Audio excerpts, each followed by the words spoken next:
ውድ እግዚአብሔር ልጆች አሁን ደግሞ እንሸጋገረው በየሳምንቱ ጥሩ መልእክቶችን ወደሚያስተላልፉልን እህቶቻችን ብሌና ማይ ነው። ለዛሬም ደግሞ ስለ አራተኛው የአብይ ጾም ሳምንት ይነግሩናል። ተከታትለን እንመለስ።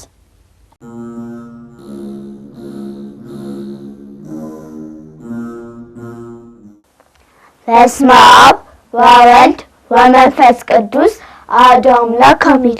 ሰላም ጤና ይስጥልን። በመላው ዓለም የምትገኙ ውድ እግዚአብሔር ልጆች እህቶቻችንና ወንድሞቻችን እንደምን ሰነበታችሁ? ደህና ናችሁ? እግዚአብሔር ይመስገን እንዳላችሁ ተስፋ እናደርጋለን። አሜን። የአምላካችን ያሉል እግዚአብሔር ስሙ ዛሬም ዘወትርም የተመሰገነ ይሁን። እንኳን ለአራተኛው የአብይ ጾም ሳምንት በሰላም አደረሳችሁ አደረሰን። እንኳን አብራ አደረሰን እንዳላችሁ ተስፋ እናደርጋለን። ውድ እግዚአብሔር ልጆች አራተኛው የአብይ ጾም ሳምንት መጻጉዕ ይባላል። ስያሜው በመጽሐፍ ቅዱስ በዮሐንስ ወንጌል ምዕራፍ 5 ከቁጥር 1 ላይ ከሚገኘው ኃይለ ቃል የተወሰደ ነው።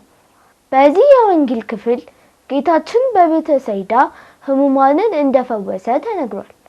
ብዙ ሕሙማን ፈውስ ሽተው አንዲትን የመጠመቂያ ስፍራ ከበው ይኖሩ ነበር። በዚያች ስፍራ ከሁሉ ቀድሞ እየወረደና የተጠመቀ አንድ በሽተኛ ብቻ ይፈወስ ነበር።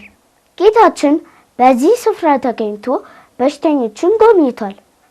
በዚያም ልዩ ልዩ ደዌ ያለባቸው 5 አይነት ሕሙማን እንደነበሩ ተገልጧል። እነርሱም ሰውነታቸው ያደረቀ፣ የሰለለና ያበጠ እንዲሁም ዕውራንና አንካሳን ነበሩ። ከነዚህም ሰዎች መካከል መጻጉዕ ተብሎ የተጠራው በሽተኛ አንደኛው ነበር። ልጆች መጻጉዕ ስም አይደለም፣ እውነት ነው። ደዌው የጸናበት ለ38 ዓመታት በደዌ ዳኛ በአልጋ ቁራኛ ተይዞ የኖረ ነው። ከበሽታውም ጽናት የተነሳ ስሙ ጠፍቶ በበሽታው ሲጠራ የነበረ ነው። አምላካችንም ይህን ሰው አልጋህን ተሸክመ ሂድ በማለት ለ38 ዓመታት ተኝቶበት የነበረውን አልጋ ተሸክሞ ወደ ቤቱ እንዲገባ ማድረጉ የሚነገርበት ወቅት በመሆኑ ሳምንቱ መጻጉዕ ተብሎ በተፈወሰው በሽተኛ ስም ተሰይሟል። ልጆች ሙሉ ታሪኩን በመጽሐፍ ቅዱስ በዮሐንስ ወንጌል ምዕራፍ 5 ከቁጥር 1 እስከ 17 ላይ ታገኙታላችሁ። ዛሬም ቢሆን በሰዎች ላይ ልዩ ልዩ በሽታዎች አሉ። የሥጋ ደዌ ሐኪሞችም ያውቁታል። ከዚህ የከፉ የነፍስ በሽታዎች ግን እጅግ ብዙዎች ናቸው።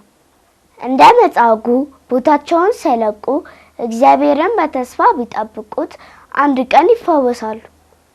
ውድ እግዚአብሔር ልጆች ከዚህ ታሪክ የምንማረው አንደኛ እግዚአብሔር እኛን ሲያድነን መዳን መፈለጋችንን አረጋግጦ ነው። ሁለተኛው ደግሞ እግዚአብሔር በፈቃዱ እስከሚፈውሰን ድረስ በትዕግስትና በተስፋ እርሱን መጠበቅ እንዳለብን ነው። ሌላው ደግሞ በነፍስም ሆነ በሥጋ ደዌ የሚፈውስ እግዚአብሔር ብቻ ነው። እውነት ነው። ለዛሬ በዚህ እናብቃ። በቀጣይ ሳምንት ደግሞ ስለ ደብረ ዘይት እናቀርብላችኋለን። በተጨማሪም ደግሞ መጽሐፍትን አንብቡ፣ ጠይቁ የሚለውን መልእክታችንን እንዳትረሱ። እሺ ጎበዞች። ሳምንት በሌላ መልእክት እስከምንገናኝ ድረስ ሰላም እግዚአብሔር አይለየን። መልካም የአብይ ጾም ሳምንት።